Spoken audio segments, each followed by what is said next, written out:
Hey guys, welcome back to the channel. Today we have a bunch of results starting from Springfest Houston, as well as a bunch of other VGCSs and the Bushiroad China League in the Japan side. Lots of results to cover and just kind of seeing how the standard format kind of evolves, and I guess like what people are cooking for the tri-regulation in the Springfest format. If you guys need any coaching, Metafy link is in the bottom right hand corner.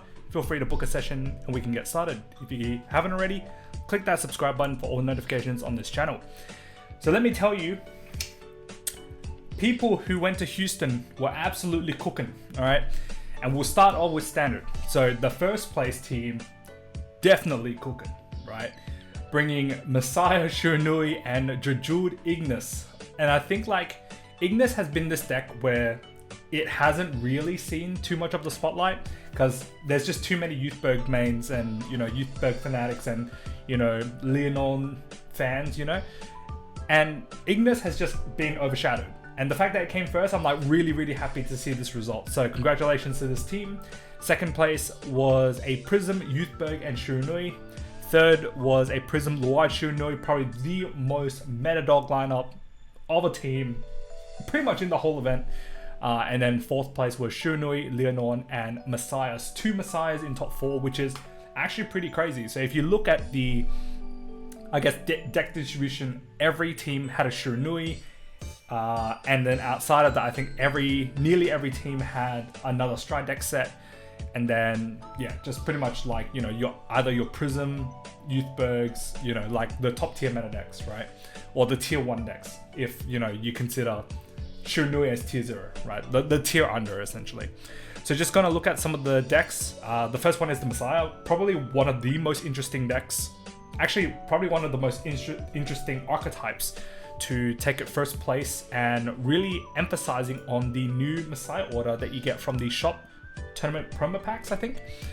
So essentially, this order can be played by CB1 as long as you have the Messiah crest, and then you choose one of your units from the drop, call it to rearguard, and your opponent essentially chooses one of their rearguards and locks it. So really good because you're able to just fish out a lot of your, you know, relockers like Arrest the Messiah, Sacrifice Messiah after they're pretty much gone, and then pretty much bringing them back. And then essentially discarding this means that, you know, your on stride cost is free. So yeah, very cool to see. Otherwise, you know, you're still playing all the good stuff. You're playing Habitable Zone. This is pretty cool given that the interaction, you know, if you ditch it for the stride or to stride, you're able to proc its effect. So that's a pretty niche interaction. And then playing 3 of the Mars Toge, which is the equivalent to Enlargolf, where you essentially soul charge 1. It's a 23k beta plus however much you get from the crest, or it's a 15k shield. But the 15k shield doesn't really matter in this deck because you don't ever have grade 4 in hand anyways. But yeah, just being able to discard this 4 stride to draw 1 is always good. 4 Mekanis, pretty much everything else. 1 cat to be able to, I guess, you know, highly guard. And then you have a way to, I guess, this is a set order, right? No, it's normal order, okay. So the first effect doesn't really matter, but yeah, just being a 20k shield is always good. But otherwise, pretty much everything else is the same for, you know, your traditional Messiah deck. Very cool. And then we look at the Jujud Ignis that also came first. So this deck is pretty interesting. Pretty much has everything that you want a Jujud deck to have, but you have 3 Impulsors. You still have your 4 Varpula. This is a max deck. Pretty sure it's maxed, right? 4 Bidol, 4 PGs. Yeah, that's a max deck. Whew, goddamn. Big respect to this guy. You're not playing Falcracia, which is, I guess, like, it's an okay card. You're not also playing the cat, so I don't know. Shield in this deck, I guess, doesn't really matter too much because it's like a super glass cannon deck anyways.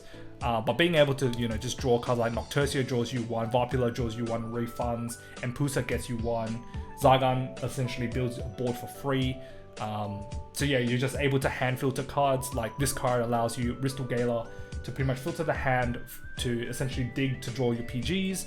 But otherwise, yeah, very cool deck to see. So big shout out to the Jujud guy.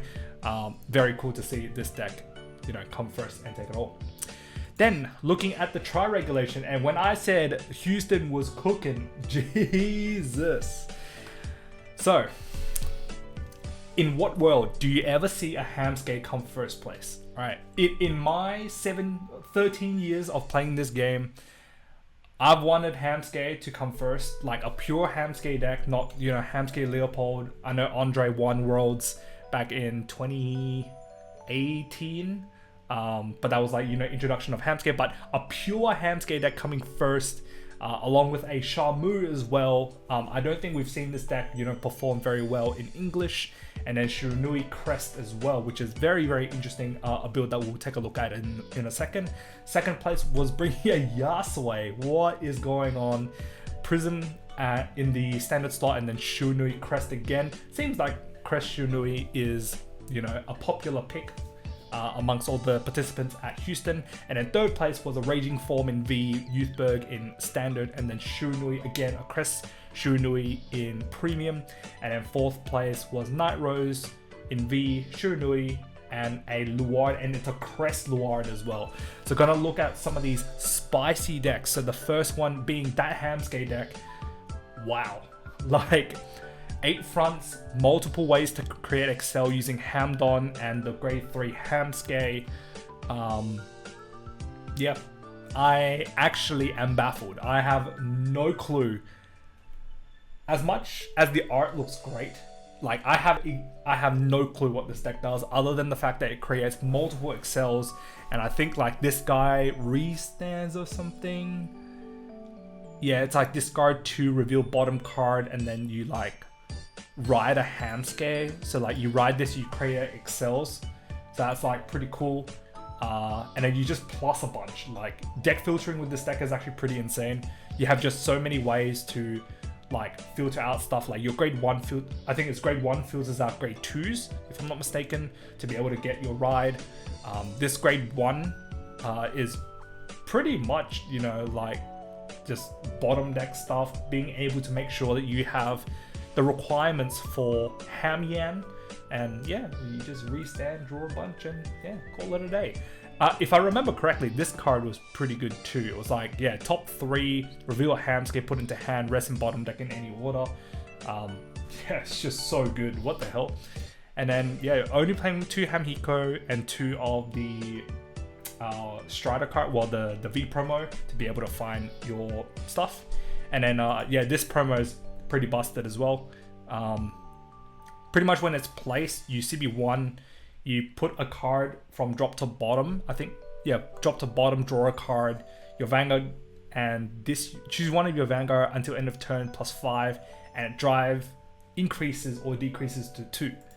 So essentially this thing is twin drive into twin drive. So like, that's pretty nuts. Anyways, enough rambling. This deck has all of its my respect, and yeah, congratulations for coming first.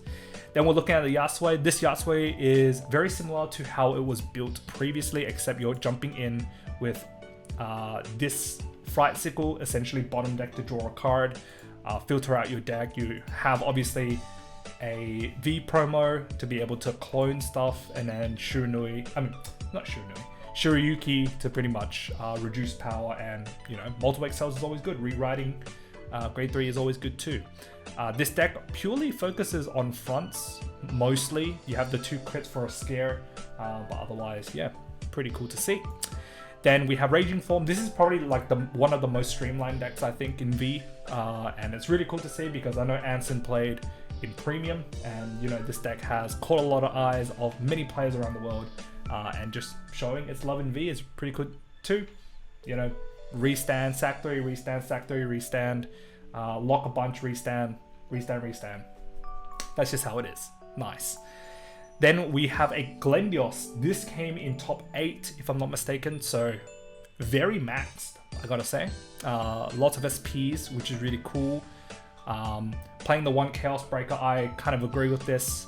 If anyone ever took notice of Gabriel Tio's list in the Steam Madden era, very cool deck to, you know, capitalize on.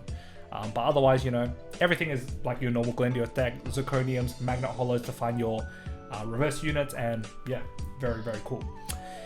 Then we look at premium side, so there's a lot of like Crest Shunui, and I think it really emphasizes how good this deck really is. Sukumurakan is a very strong card, especially because you're combining it with the Crest. The Crest just makes it that you have insane amounts of power, and then this guy rips your hand to 4, and your opponent's not guarding like 4 attacks or 5 attacks, which is absolutely nuts. Now that you have Furai and Seikei, you have 5 attacks minimum per turn, and how you're going to guard, you know, plus 20k, plus 30k to the front row with just 4 cards in hand. It's just practically impossible. So yeah, this deck is pretty degenerate. The fact that you don't run Mizukaze anymore, that shows a lot, right? But otherwise, the deck's framework is pretty much the same as it was before. So if you have a Shunui Stride deck set from Standard, this is your chance to get into Premium, and there is no excuse for you guys telling me to not get into Premium. Sure, if you know, can't afford 3 more of these, borrow 3 from your friends, get the job done, get into Premium, right? Like, this is the perfect time to do it. I guess we'll look at the other Crest Nui deck. I think that's a pretty cool name for it. Crest Nui is pretty cool. This one still runs 1 Mizukaze, playing the token generator. Otherwise, you know, you're playing Shoujo Doji grade 2. This is pretty much like playing Standard, really. And then you just have like a bunch of V-oriented triggers or premium-oriented triggers. And then, you know, this guy only runs 1 Sukumurakan. I kind of disagree. I think 2 Sukumurakan is pretty much the icing on the cake against some decks. And then playing 1 Mukuro from the new, you know, Stride deck set, that's pretty cool. So yeah, here is your entrance to Shunui in Premium, guys. So if it gets banned in English for Standard, you know where to go to. Bring this deck to Premium, play it, and it's probably one of the best decks at the moment. Cool. Then we're going to look at this Luard deck, and I think this is probably one of the most fascinating decks I have seen in a while, right? Other than probably the Hamscape. So this deck is pretty interesting. Runs the new VPR that came out, I think this month or the last month, and then you're running the D knees, which creates the Crest. You have like Morfessa for multi-attack, Dagda for multi-attack, and you're pretty much like striding into like Morfessa, right? So you're, you know, churning through your deck. You have Ildonis to finally, you know, filter out your deck. You have this guy to essentially multi-attack, and Morfessa itself is just a ridiculously strong card. And if you combine it with knees, the power just gets incredible. Multi-attack with Battle Door, like, yeah, it's pretty gross, pretty gross. And yeah, that's pretty much it for Premium. I think there's a lot of things to take from Premium in Houston. I think there's a lot of really good decks, and, you know, I'm very excited to see the rest of, you know, the BSF season.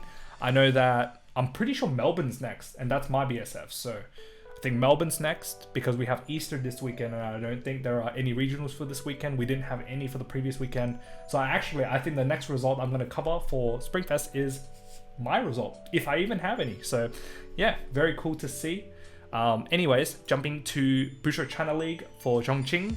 So this one was pretty cracked. So half the distribution playing Luard pre-ban, and, you know, this just justifies how strong Luard really is with Selgowan. There's a 1 Kairi deck which actually came 4th, which is pretty wild to me. 1 Shunui, 1 Vaga, and 1 Prism. So I'm just going to look at some of the decks here. So Luard, you know, 4 Dog makes the deck work. Otherwise, this deck still runs the Regalia order with the Teithfallt for an early game presence, but otherwise, you know, Selgowan really fixes your early game just because of the fact that it's a 13k booster and you have a full field. Like, that's pretty nuts. But otherwise, you know, Selgowan just sacks itself, digs through the deck, and you just get so much value out of it, right? But otherwise, the deck is pretty much as simple as it gets.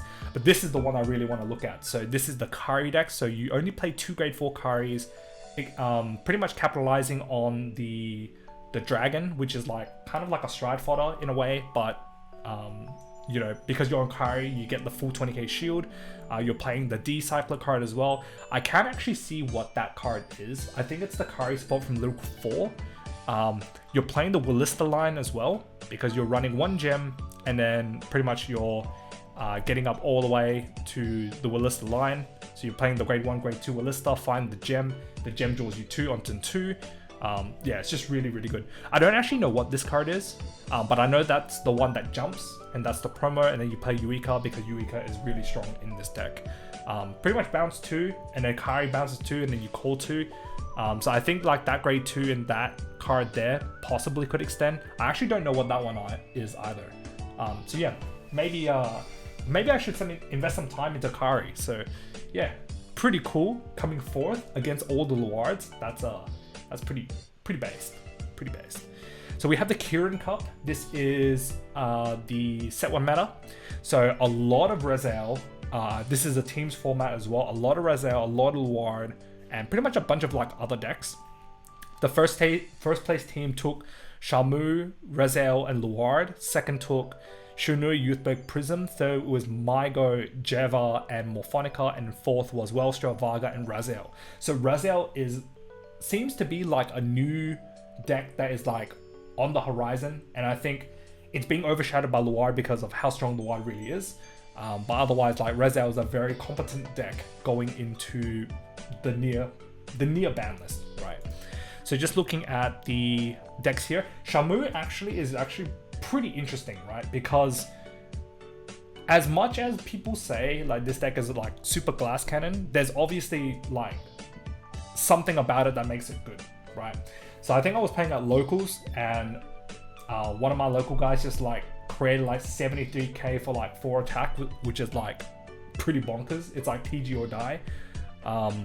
But I think with the set 1 support, you can see like you're running the cycler card, being able to just filter out hand and being able to, you know, make this deck more consistent, I think is what makes this deck better than what it is at the moment, right? Which is probably why we don't see results much of Shamu in English.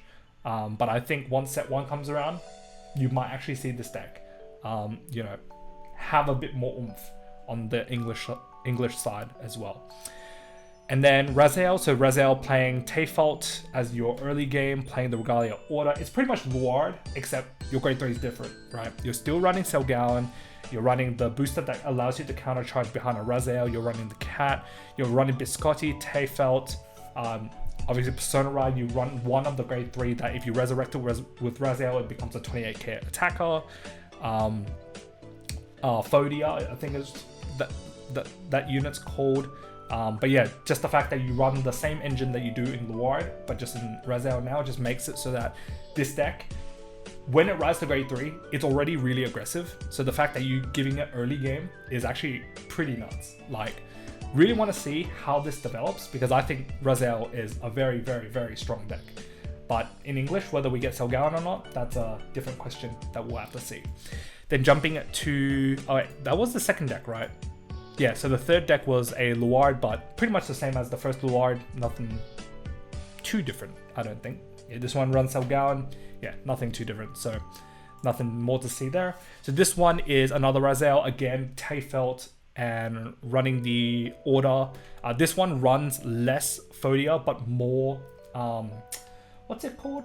The one that comes from the start deck. Not the start deck, but the Youthberg, Cadwalla. Cadwalla to be able to Sobast, you know, deck thin, Selgauan deck thins, you know, compressing your deck, and then, you know, Rezael returns all the crits, and then voila, like, that's it, right? So yeah, very interesting deck, I gotta say. I think majority of the engine for Rezael is kind of figured out already, and, you know, you can just say it from these results, right?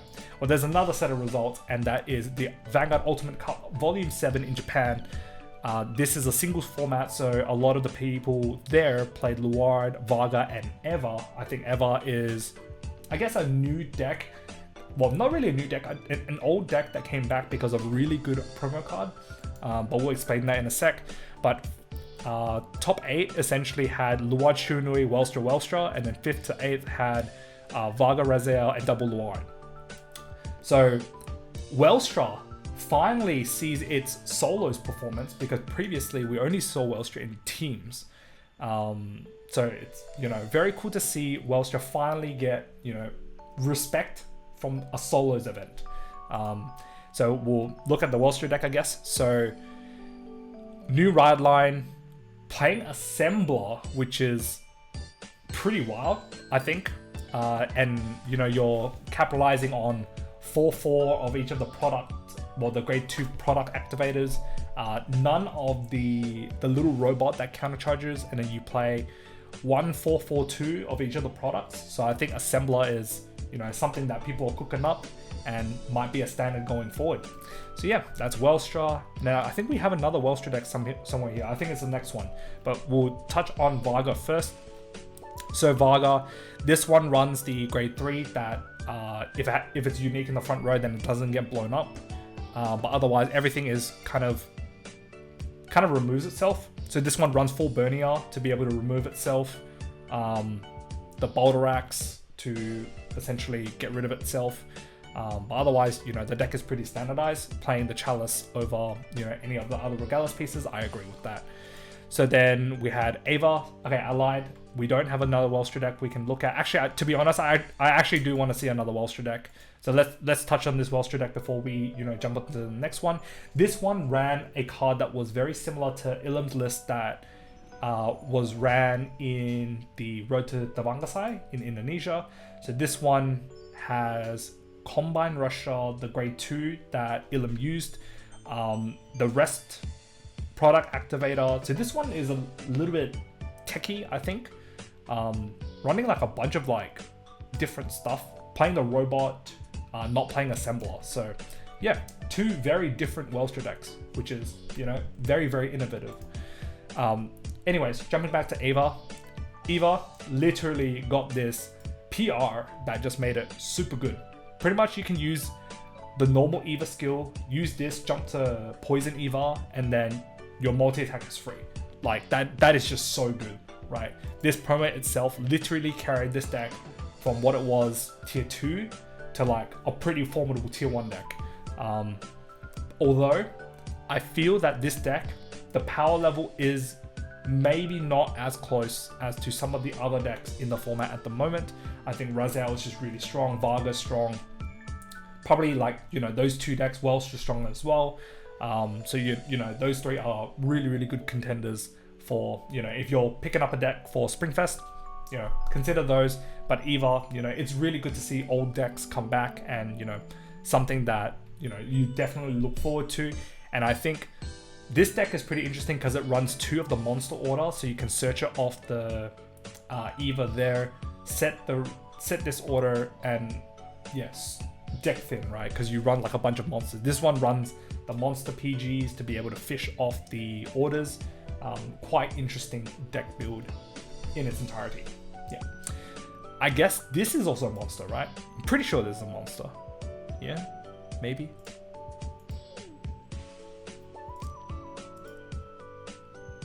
Doesn't look like it's a monster. Oh no, it is a monster. It is a monster. So you can actually search the monster off this. Oh, big brain, so big brain. That's pretty crazy. That's pretty crazy. Anyways, very cool Eva list. I think I do want to see some more innovation on this list, and, you know, I'll just wait for Different Fight to, you know, top a few Vanguard Deluxes, and we'll see a whole Twitter feed of Eva stuff. So I'm watching you, bro. I'm watching you. Anyways, this is pretty much it for the recap over the last couple of weeks. I know I missed BSF Houston, so made sure that I covered that. But yeah, I think the next one is BSF Melbourne and whatever else starts on that date as well. So very, very keen to see everybody again in Melbourne just after the Easter break. So yeah, if you guys like this video, pop a like, comment down below what you guys think of, I guess, the JP side, to be honest, and what people are cooking at Houston. I think there's just a lot of tournament results to kind of go through, kind of digest. So yeah, lots of innovative things that came out from the last 2 weeks of events. If you guys haven't already, click that subscribe button, and I'll see you guys in the next video. Peace.